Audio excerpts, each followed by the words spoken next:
Bienvenue Stop Invest, la chaîne des tops d'investissement. Ici, on parle essentiellement d'entreprises de qualité. Alors aujourd'hui, je vais partager avec vous une note d'analyse concernant Intel. La note d'analyse est basée ici sur la lecture des rapports financiers, l'écoute des conférences call. Ok, donc c'est-à-dire que moi, je lis les rapports financiers, j'écoute les conférences call et je vous donne à peu près mon ressenti par rapport à la compagnie en date d'aujourd'hui. Et c'est intéressant parce qu'on parle d'Intel et je pense que pour les anciens, vous savez tous que je possède de cette compagnie-là. Et ce qui est bien, aujourd'hui, c'est que voilà, sur les dernières périodes, sur les derniers mois ici de l'année, d'accord, donc à partir de mars 2023 ici, Intel a connu ses plus bas vers ces périodes-là. Jusqu'à aujourd'hui, je pense que Intel est plutôt une entreprise qui s'est bien comportée en 2022. Non, depuis le 1er janvier 2022, on est une entreprise qui, je pense qu'on a à peu près connu combien, je vais regarder ça ici rapidement. Donc, je pense qu'on est à peu près aux alentours de 75% en plus pour quelqu'un qui l'aurait acheté en décembre 2020, en janvier 2022. Mais on n'est pas là pour savoir si tu l'avais acheté à cette période, voici voilà combien tu aurais eu en date d'aujourd'hui, etc. Non. Sur Intel, ce qui est bien, c'est que vous pouvez suivre mon raisonnement depuis la première vidéo jusqu'à aujourd'hui. La dernière fois que j'ai mentionné Intel dans une vidéo, enfin, la dernière fois que j'ai parlé d'Intel sur une vidéo individuelle, ça date ici du mois de février 2023. Je n'en ai plus parlé depuis. Parce qu'il n'y avait rien à dire d'exceptionnel. Je pense avoir tout dit. Vous allez voir que la plupart des vidéos sur Intel, on a à peu près des vidéos de près de 20 minutes par là. Et je m'intéresse plus au côté qualitatif, donc au-delà des chiffres en fait. Ok. Et vous allez voir que la première vidéo sur Intel, vous pouvez taper Intel Top Invest, vous allez la retrouver, date du mois de mars 2022. Elle montait à 47 $ l'action. Un PER de 10. Et selon les prévisions, enfin, quand j'utilisais, selon les calculs que je faisais ici, on s'attendait à peu près à une entreprise en dessous d'une soixantaine de dollars, etc. Mais attention, ça c'est quantitativement. Et je disais toujours une chose, lisez vos rapports financiers. Vous ne prenez pas une décision d'investissement avant la lecture des rapports financiers. D'accord? Et quand on lit les rapports financiers, quelques mois plus tard, on est à peu près à 25 $ l'action. Je pense que c'est à ce moment-là qu'on décide d'agir par rapport aux actions, par rapport aux achats d'actions sur Intel ici. Et vous pouvez voir ici que comment on appelle ça? La mise en garde, la première vidéo, s'avère être vraie sur la deuxième. Ok. Et sur la deuxième, on passe plus de temps ici à parler du côté qualitatif. À quoi s'attendre sur les mois à venir? Qu'est-ce qu'on a compris dans la lecture des rapports financiers? Et je pense que sur les autres vidéos, je me suis également amusé à faire cela. Et le raisonnement était simple depuis le début. 1. Couper le dividende, c'était très bien. Je pense que j'ai fait toute une vidéo sur la réduction du dividende. Cette journée-là, c'est que certaines personnes, parce que sur des vidéos précédentes, j'avais bien mentionné que tant que Intel ne coupe pas son dividende ici, c'est pas intéressant. Donc, il faut absolument couper le dividende. Il faut prendre les bonnes décisions. Et ça, entre le mois d'octobre 2022 et le mois de février ici 2023, on a à peu près, je pense que c'est, octobre, octobre c'est quoi? C'est le 10e mois de l'année, si je ne me trompe pas. Donc on est à peu près aux alentours de 4 mois par là. Et à cette période-là, on décide de couper le dividende. Et vous pouvez également savoir que j'étais très, très optimiste par rapport à ce nouveau PDG. Parce que pour moi, je pense que c'est la personne qu'il fallait.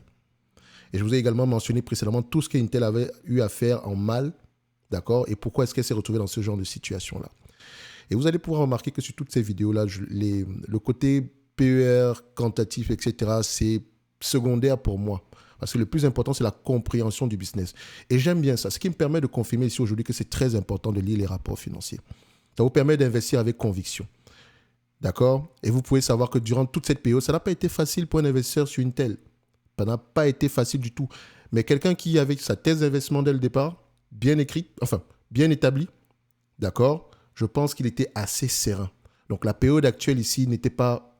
Enfin, du point de vue mental, c'était... Voilà, on s'entend que personne n'aime voir du rouge dans son portefeuille, surtout du rouge avec une entreprise qui a des bénéfices nets de moins en moins élevés. Mais si on comprend pourquoi ces bénéfices nets sont de moins en moins élevés, c'est déjà un plus. Et en plus de cela, si on a confiance ici au retournement de situation, parce que le PDG ici semble prendre les bonnes décisions, ça nous permet également de tenir. OK? Donc aujourd'hui, Intel a connu une très belle année en 2024. Bon, il faut également dire que la hype au niveau de l'intelligence artificielle joue beaucoup. Qu'est-ce que je pense donc des derniers résultats d'Intel? OK? Donc, je vais partager la note d'analyse ici. Voilà. Donc, Intel a publié des résultats meilleurs que prévu pour le trimestre terminé en septembre. Le chiffre d'affaires et le bénéfice par action hors éléments non récurrents ont atteint respectivement près de 14,2 milliards de dollars et 0,41 dollars par action, le chiffre d'affaires et le bénéfice par action. Par rapport à des prévisions initiales de moins de 13,5 milliards de dollars et 0,21 dollars par action. Donc, avant, on s'attendait à 13 milliards 500 plutôt. On a eu 14 milliards 200. Et au niveau du bénéfice par action, on s'attendait à 21 centimes. D'accord. Et on a eu 41 centimes. Donc, c'est déjà une bonne chose. Le chemin a été semé d'embûches pour cette entreprise phare du secteur depuis le début de l'année 2022. Il ne faut pas oublier une chose. La société a prospéré pendant la pandémie car de nombreuses personnes ont travaillé à domicile ou sont restées confinées, ce qui a entraîné une demande supérieure à la normale pour les produits proposés par Intel. Et je pense que sur la deuxième vidéo, on le mentionnait tantôt ici. Donc, quand on fait la première vidéo, c'est quantitatif, ça semble être sous-évalué. Tout simplement parce que Intel connaît des bénéfices extraordinairement élevés. OK? Donc, à la lecture des rapports financiers, on se rend compte il faut peut-être être prudent avec ces résultats parce qu'on est à peu près vers cette période aussi. OK? Il faut peut-être être prudent avec ces résultats-là. Peut-être qu'on a connu une période exceptionnelle parce que c'est toujours important de savoir pourquoi est-ce qu'une entreprise a des bénéfices nets très élevés, à quoi s'attend sur les mois à venir. OK? Donc, on continue ici. Donc, non seulement elle a connu une période exceptionnelle, mais également, il faut se dire que les différents clients d'Intel ont commandé énormément de produits. Donc, il y a également eu un effet de déstockage au courant ici de l'année 2023. Donc, c'est-à-dire que quand il y a des stockages, il y a moins de commandes pour Intel parce que les clients ont beaucoup de stocks entre les mains. Donc, ils doivent l'écouler avant de commander à nouveau. Il faut également savoir, Intel est principalement ici le secteur des PC, d'accord, est très bénéfique. La croissance de ce segment-là est bénéfique, enfin, de cette industrie-là est bénéfique pour Intel en général, ok. Donc, il faut se dire qu'elle dépend énormément ici du segment des PC et non, par exemple, ici, donc la vente ici de nouveaux ordinateurs, etc., est très bénéfique pour Intel à long terme, enfin, au courant de l'année, si vous voulez. Et quand on a un ralentissement dans cette industrie-là, ça touche également Intel. Au niveau des téléphones portables, c'est différent. C'est une industrie, c'est peut-être une entreprise comme Qualcomm qui va avoir tendance à souffrir. Donc, il faut connaître à peu près les marchés finaux de la compagnie. D'accord? C'est important. Donc, on continue. Ce qui a entraîné une demande supérieure à la normale pour les produits proposés par Intel. Et ça, vous ne pouvez pas le voir en regardant les états financiers. Vous pouvez juste vous poser les questions de savoir pourquoi est-ce que c'est aussi élevé? Est-ce que ça va continuer? Et en lisant, vous avez la bonne information, ce qui vous permet d'ajuster vos raisonnements. Et si vous remarquez bien, sur Intel, je prenais 20 fois les bénéfices, ce qui est une erreur monumentale. Aujourd'hui, je ne peux même pas prendre 20 fois les bénéfices sur une compagnie qui vend des semi-conducteurs, parce que c'est ça. C'est une compagnie cyclique, donc c'est 15 fois les bénéfices max, en prenant en considération également la dette, bien sûr. Donc, ça nous permet également, en lisant les rapports financiers, d'affiner notre raisonnement par rapport à l'évaluation de la compagnie. Et si vous pouvez voir sur la dernière, je vous encourage à aller voir la première vidéo sur Intel, de les regarder les unes après les autres pour voir à peu près l'évolution du raisonnement. Vous allez voir que, par exemple, il y a des choses que j'anticipais déjà, qui selon moi étaient des conditions importantes pour continuer à investir sur Intel. OK? Comme par exemple la réduction du dividende, etc. Ça pourrait être également un élément important. Et de voir ici un positionnement clair de l'entreprise ici pour régler la situation précédente. Donc, à savoir, je pense qu'on l'a expliqué sur les dernières vidéos, allez-y regarder. Donc, quantitativement, ça ne servait strictement à rien de faire des vidéos sur Intel chaque trimestre, parce que j'ai l'habitude de refaire chaque 3 mois, mais sur Intel, ça ne sert strictement à rien. Une fois que tu possèdes l'entreprise ici, tu te rends compte que les chiffres, c'est bien, mais ce qui drive les chiffres derrière, c'est plus important parce que c'est ça qui te permet de maintenir ta position. Donc, toutefois, les conditions du marché se sont normalisées il y a environ 2 ans, ce qui a donné du fil à retordre à Intel. Quand on dit normalisé, il y a environ 2 ans, c'est-à-dire que quand on parle ici de 2021 à 2023, fin 2021 ici et tout le courant de l'année 2023, donc on est toujours sur la normalisation. D'accord? Et normalisé, pourquoi? Parce que vu qu'on a ouvert l'économie, rappelez-vous que les gens travaillaient et les gens étaient confinés. La demande a augmenté. Et quand on a réouvert l'économie ici, techniquement, les ventes également avaient tendance à diminuer. Mais n'oubliez pas, ce segment-ci, ça a permis également de sauver l'industrie des PC. Parce que ce qui est bien, et je vous encourage à aller regarder une compagnie comme HPQ, Hewlett Packard, également Dell. J'en ai fait plusieurs ici. Enfin, généralement, ce sont des vidéos que les gens ne regardent pas, mais ces entreprises-là sont extrêmement sous-évaluées. Notamment Dell. J'ai fait une vidéo sur Dell et vous allez voir que Dell également, la période où on parlait de Dell, c'était un prix extrêmement bas. Aujourd'hui, c'est totalement différent. Je n'ai pas regardé ça depuis plusieurs mois. Donc, ici, quand on se rend compte qu'il y a une période favorable pour la compagnie, pour les clients finaux de la compagnie, ici, notamment ici les vendeurs de PC, la pandémie a permis également de sauver, comme je l'ai mentionné tantôt, a permis de sauver l'industrie des PC parce que c'est une industrie qui était en pleine décroissance. Or, aujourd'hui, le travail à domicile à distance est devenu légit un tout petit peu. Donc, ça veut dire qu'on aura peut-être tendance à voir, je ne dis pas que le segment des PC va avoir tendance à croître, mais on va avoir tendance à avoir un niveau de vente stable dans le temps. OK? On va avoir un niveau de vente stable. Si on a l'habitude de vendre 30 millions de PC dans le monde chaque année, ça sera à peu près vers ces niveaux-là. Il faut également mentionner que les PC, il faut les changer chaque 3 à 5 ans par là. Donc le taux de renouvellement également est assez raccourci. 3 ans, c'est rien du tout. OK? Toutefois, les conditions de marché se sont normalisées il y a environ 2 ans, ce qui a donné du fil à retordre à Intel. Si l'on examine le 3e trimestre plus en détail, on constate que si les ventes ont baissé pour le 7e trimestre consécutif d'une année sur l'autre, le résultat net s'est relativement bien maintenu. Pourquoi ? Grâce aux mesures de réduction des coûts et à l'amélioration de la productivité. Et je rappelle que Intel est en période d'investissement massif. Les revenus sont moins élevés, mais les bénéfices nets sont plus élevés que d'habitude parce qu'elle est de plus en plus productive et elle a réduit également les coûts. OK ? Donc, en fait, Intel est en passe de réduire ses dépenses de quelques 3 milliards de dollars cette année. Mobileye, une filiale cotée en bourse qu'on a analysée dernièrement ici, d'accord, spécialisée dans la fabrication, une des filiales d'Intel, d'accord, spécialisée dans la fabrication de composants pour les voitures autonomes, a été l'un des points forts de ce trimestre avec une augmentation de 18% de son chiffre d'affaires qui s'élève à 530 millions de dollars. Et il y a de fortes chances que ce segment-là continue à croître. Mais comme je l'ai mentionné tantôt, si vous êtes intéressé par Mobileye, achetez du Intel. C'est mieux. OK? Parce que je ne pense pas que Intel vende totalement sa position sur Mobileye. Non, Mobileye. Donc, Mobileye a été introduite en bourse ici pour lever du cash. Donc, si Intel veut lever du cash, elle peut vendre certaines de ses actions ici, notamment pour financer son développement, la construction des usines ici, etc. On l'a déjà mentionné précédemment. Tous les autres segments de l'entreprise ont enregistré une baisse de leur chiffre d'affaires d'une année sur l'autre au cours du trimestre. Donc, mis à part Mobileye, on est toujours dans une période baissière pour tous les segments d'Intel. OK? Donc, le 4e trimestre, néanmoins, s'annonce prometteur. La direction a présenté des prévisions solides pour le 4e trimestre qui suggèrent que les ventes et le bénéfice par action progresseront d'une année sur l'autre pour la première fois en 2 ans. Le bénéfice par action hors gap, donc c'est-à-dire que c'est avec des ajustements, bien sûr, devrait atteindre, enfin on l'a mentionné tantôt, $44 centimes par action, ce qui représente à peu près une nette amélioration par rapport aux 10 centimes qu'on attendait à peu près par rapport aux 10 centimes de l'année précédente.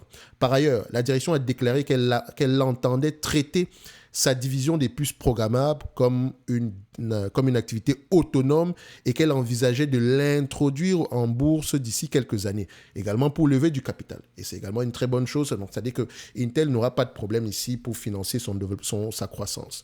Donc, on continue. Maintenant, vous êtes au courant au cas où vous entendez que Intel a spin-off tel segment ou bien introduit en bourse. Donc, c'est normal, c'est déjà annoncé aujourd'hui. Donc, les résultats devraient néanmoins continuer à s'améliorer l'année prochaine et au cours des 3 à 5 prochaines années. Parce que de toute façon, quand vous investissez sur une compagnie comme Intel, il faut regarder généralement minimum 3 à 5 ans. OK? Minimum 3 à 5 ans pour se dire que non, notre investissement a échoué. Et entre-temps, il faut vérifier si la thèse d'investissement de départ est toujours d'actualité. Donc, chaque trimestre, on lit les rapports financiers, on écoute des conférences, on essaie de voir si le management ici change d'avis ou bien reste cohérent par rapport à ce qu'ils ont annoncé. Ou bien sont de plus en plus positifs ou négatifs par rapport à ce qu'ils ont annoncé précédemment. OK? Intel a fait du bon travail pour redresser la barre et devrait continuer à bénéficier d'une solide progression de ses bénéfices à moins d'un ralentissement de l'économie. Et bravo au PDG actuel, qui a bien fait le travail. Pour le moment, quand on dit bien fait le travail, ce n'est pas terminé. Il y a beaucoup de choses qu'il faut encore faire au niveau d'Intel en date d'aujourd'hui. Donc, Bien que la stratégie de redressement d'Intel soit intéressante, et là c'est la mise en garde, les investisseurs ont tout intérêt à attendre des signes plus clairs indiquant que le régressement des bénéfices est en train de gagner du terrain. Et quand on parle de régressement des bénéfices, ça passe également par la stabilisation aussi du chiffre d'affaires. Pour le moment, ce n'est pas le cas. La réelle raison pour laquelle les bénéfices nets sont de plus en plus élevés, je vous l'ai mentionné tantôt, c'est à cause des réductions. Réduction des coûts. D'accord? Amélioration de la productivité. Et n'oubliez pas que le segment mobile AI ne rapporte pas d'argent également, donc on parle uniquement du chiffre d'affaires ici. Mais ça nous permet ici de lever du capital. D'accord? Donc, en conclusion, les résultats actuels sont juste corrects, mais on n'est pas encore sorti de l'auberge pour Intel. Mais le marché nous a permis ici de pouvoir bénéficier d'une plus-value assez consistante par rapport à la période de détention, ce qui n'est pas mal. Donc aujourd'hui, comme je l'avais tantôt annoncé sur les vidéos précédentes, moi, mes actions sur Intel, ce que j'ai fait, c'est que j'ai vendu j'ai récupéré ma somme de départ, donc mon principal, et les 3/4 de la plus-value. Donc, il reste quelques petites actions sur Intel ici, mais ça ne représente plus grand-chose dans mon portefeuille. Et c'est une bonne chose comme ça. Pourquoi est-ce que je l'ai fait? Alors, je pense que pendant la période de détention d'Intel, c'est pas que je n'aime plus la compagnie, hein, mais ça m'a permis de comprendre une chose. C'est une industrie qui est en croissance, certes, mais j'aimerais plutôt me situer sur un autre, parce que sur la chaîne de valeur, j'aimerais investir sur d'autres entreprises dans le segment des semi-conducteurs qui ne sont pas très cycliques. Donc, notamment ici, les fabricants de puces, je n'aime pas. Les concepteurs, je n'aime pas. D'accord?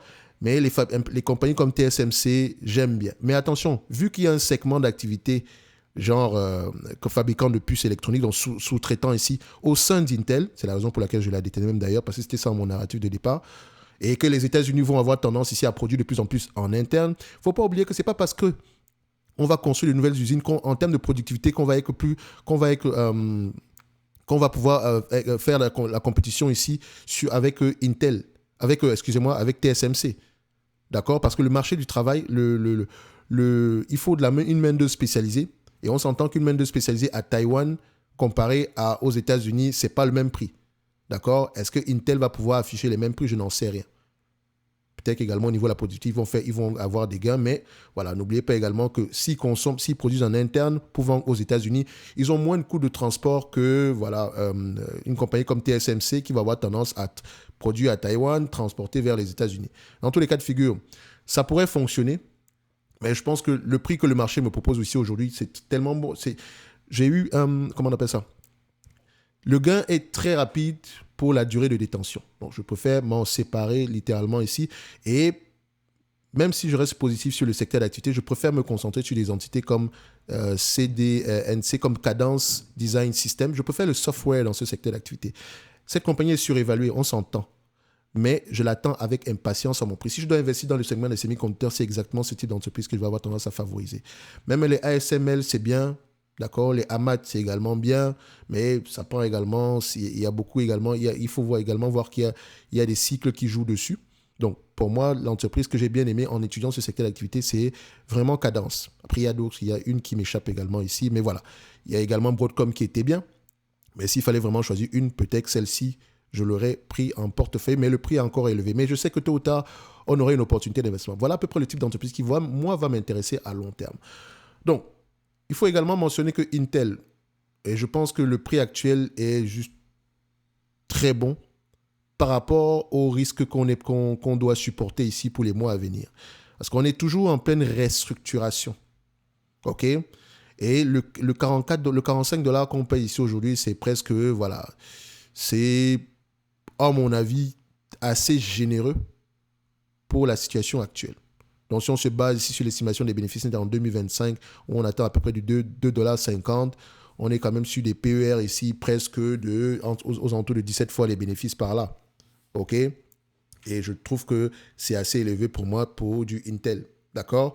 Donc, évidemment, si vous êtes en période votre période de détention ici, c'est...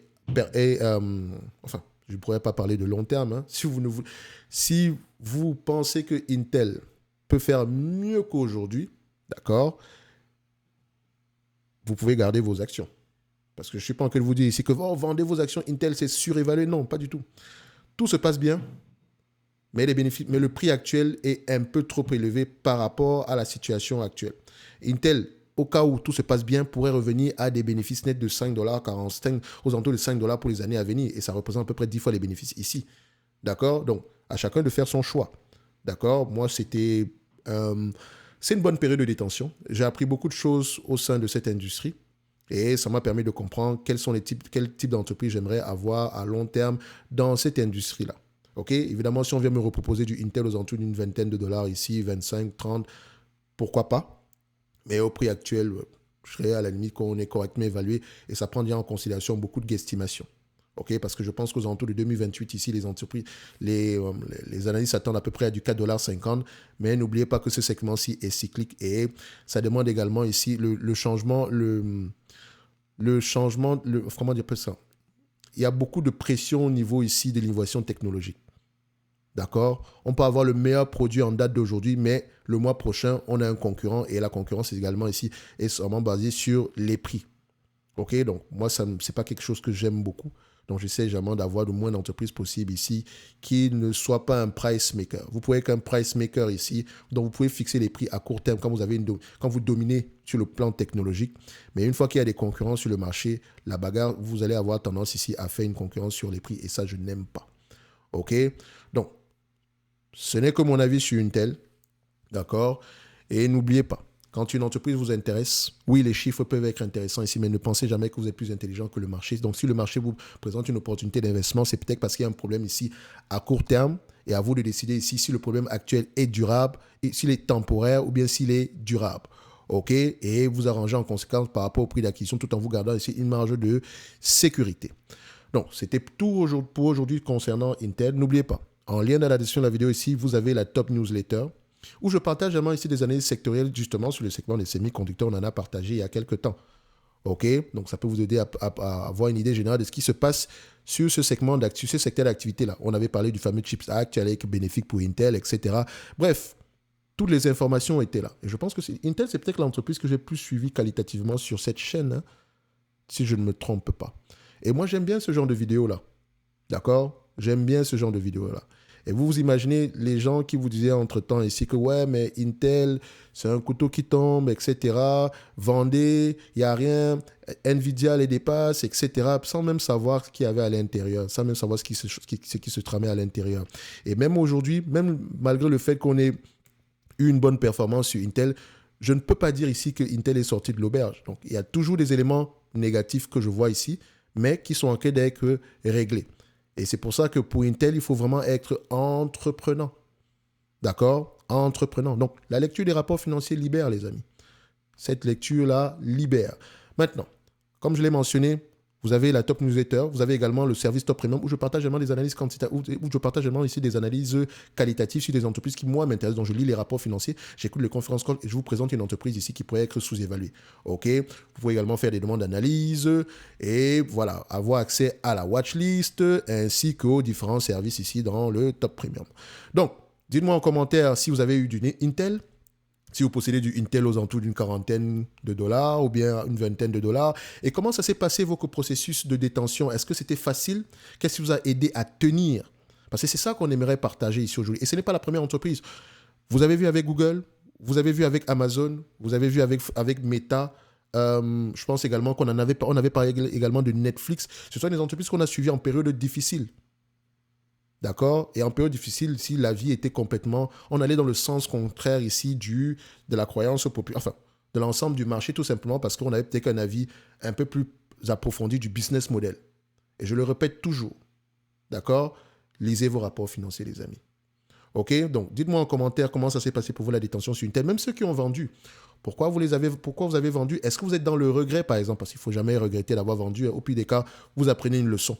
Ok, moi j'ai appris une leçon ici aujourd'hui, même après avoir fait une plus-value, j'apprends une leçon. Je sais pertinemment que ce genre d'entreprise, ce genre de secteur d'activité ne m'intéresse pas. Même si Intel reste une belle entreprise, même si elle a un segment d'activité qui, moi, me plaît, notamment ici le secteur ici de manufacturier, donc celui qui va avoir tendance ici à ressembler à TSMC, qui est encore qui est en redéveloppement, parce qu'il existe déjà au sein d'Intel, mais sauf que maintenant, on essaie de l'étendre. Ok, même si ce segment-là me plaît, ok, je le segment, la partie ici qui concerne ici les puces électroniques, le changement de technologie, ça me dérange beaucoup.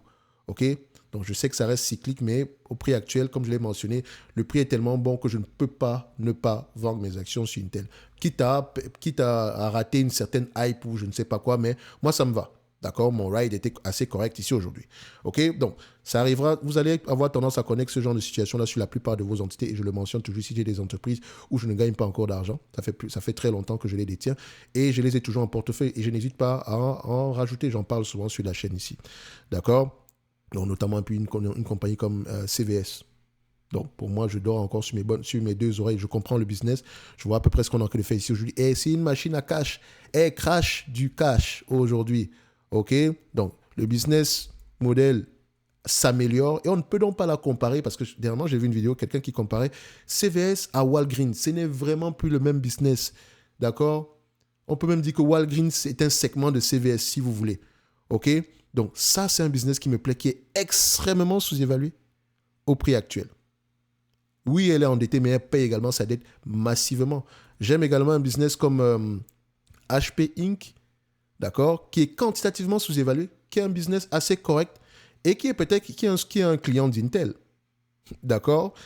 Donc, qui rencontre à peu près les mêmes problèmes au niveau du déstockage, etc. Mais la pandémie, comme je l'ai mentionné ici, nous permet de penser que le segment ici des vendeurs de PC va avoir tendance ici à rapporter assez d'argent, au moins à se maintenir au niveau actuel pour les années à venir. Et on me propose cette compagnie à 10 fois les bénéfices, littéralement. Pourquoi est-ce que je ne vais pas l'acheter? En tout cas, je sais qu'elle est quantitativement sous-élevée. Ce n'est pas le genre d'entreprise qu'on va garder jusqu'à la fin des temps. Mais voilà. Voilà à peu près le narratif que vous pouvez avoir juste sur ces entreprises-là. Donc, en lisant sur Intel, je me suis intéressé à HP. Je ne dis pas que HP est une meilleure entreprise que Intel. Non, je pense que les deux sont la même situation. Ça, c'est un vendeur d'appareils. Ce n'est pas des business. C'est vraiment des business où il faut être très efficient. Donc, mais ça m'intéresse néanmoins. OK? Peut-être que je pourrais en racheter ici donc 1%, 2% de mon portefeuille. Mais voilà, c'est le risque que je suis prêt à prendre. Et ça, grâce à peut-être Intel ici aujourd'hui. Dans tous les cas de figure, lisez les rapports financiers, écoutez les conference calls. Excusez-moi d'être toujours aussi long ici, mais bon, j'essaie de donner le maximum d'informations possible et j'essaie toujours de vous mettre en garde par rapport aux éléments quantitatifs, même si j'en parle énormément. Mais j'essaie toujours de vous dire que les éléments quantitatifs ne font pas tout, ça ne vous aide pas à tenir en période difficile. Et laissez-moi vous dire que celui qui a acheté du Intel à 10 fois les bénéfices quand l'entreprise se cotait à 47 $, l'action a dû douter énormément. Quelques mois plus tard, quand comme la même entreprise cotait maintenant à des bénéfices nets par action de 20, avait des bénéfices nets par action, avait un PER plus élevé, tout en ayant des bénéfices nets de moins en moins élevés, alors que la situation était déjà écrite dans les rapports financiers. Et je vous encourage à aller voir la première vidéo que j'ai faite sur Intel, où justement, quantitativement, je suis très optimiste avant la lecture des rapports financiers. OK? Donc, ceci n'est que mon point de vue et non un conseil d'investissement. Comme d'habitude, je me réserve le droit de me tromper. Laissez-moi en commentaire ici vos avis par rapport à Intel et on se donne rendez-vous sur les prochaines vidéos. Merci.